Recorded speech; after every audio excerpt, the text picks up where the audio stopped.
ನಮಸ್ಕಾರ ಪ್ರೇಕ್ಷಕರೇ, ನೀವು ನೋಡುತ್ತಿರುವುದು ಜಾಗತಿಕ ನ್ಯೂಸ್. ನಮಸ್ಕಾರ ರೈತ ಬಂಧುಗಳೇ.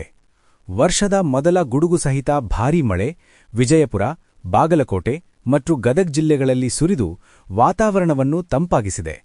ಆದರೆ ಈ ಮಳೆ ರೈತರ ಮನಸ್ಸಿಗೆ ತಂಪು ನೀಡದೆ ಆತಂಕ ಮೂಡಿಸಿದೆ.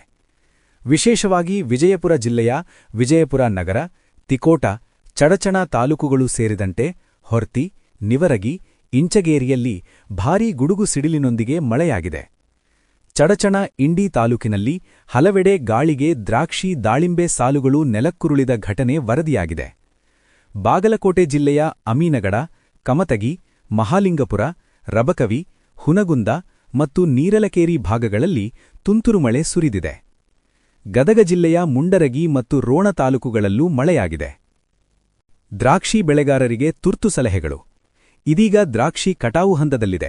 ಒಣದ್ರಾಕ್ಷಿ ತಯಾರಿಕೆಗೆ ಸಜ್ಜಾಗಿರುವ ಸಮಯದಲ್ಲಿ ಮಳೆ ಬಿದ್ದಿರುವುದು ದೊಡ್ಡ ಸಮಸ್ಯೆ. ತಕ್ಷಣ ತೆಗೆದುಕೊಳ್ಳಬೇಕಾದ ಕ್ರಮಗಳು: 1. ನೀರು ನಿಲ್ಲದಂತೆ ಡ್ರೈನೇಜ್ ವ್ಯವಸ್ಥೆ ಮಾಡಿ. ತೋಟದಲ್ಲಿ ನೀರು ನಿಂತರೆ ಬೇರು ಕುಲುಷಿತವಾಗಬಹುದು. 2. ಬಿದ್ದಿರುವ ಸಾಲುಗಳನ್ನು ತಕ್ಷಣ ಎತ್ತಿಕಟ್ಟುವುದು. ದಾಳಿಂಬೆ, ದ್ರಾಕ್ಷಿ ಸಾಲು ನೆಲಕ್ಕಿದ್ದರೆ ಹಾನಿ ಹೆಚ್ಚುತ್ತದೆ. 3. Fungicide spray.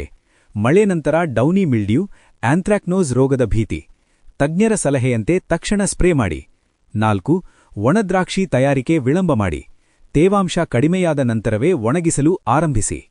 5. ಬೆಳೆ ವಿಮೆ ದಾಖಲೆ ಸಂಗ್ರಹಿಸಿ. ಫೋಟೋ, ವಿಡಿಯೋ ದಾಖಲಿಸಿ ಇಡಿ. ಕಡಲೆ, ಜೋಳ, ಕುಸುಬೆ, ಗೋಧಿ ಬೆಳೆಗಾರರಿಗೆ ಸೂಚನೆ. ಗದಗ ಮತ್ತು ಬಾಗಲಕೋಟೆ ಭಾಗದಲ್ಲಿ ಒಕ್ಕಣೆ ಪ್ರಕ್ರಿಯೆ ಇನ್ನೂ ಪೂರ್ಣವಾಗಿಲ್ಲ.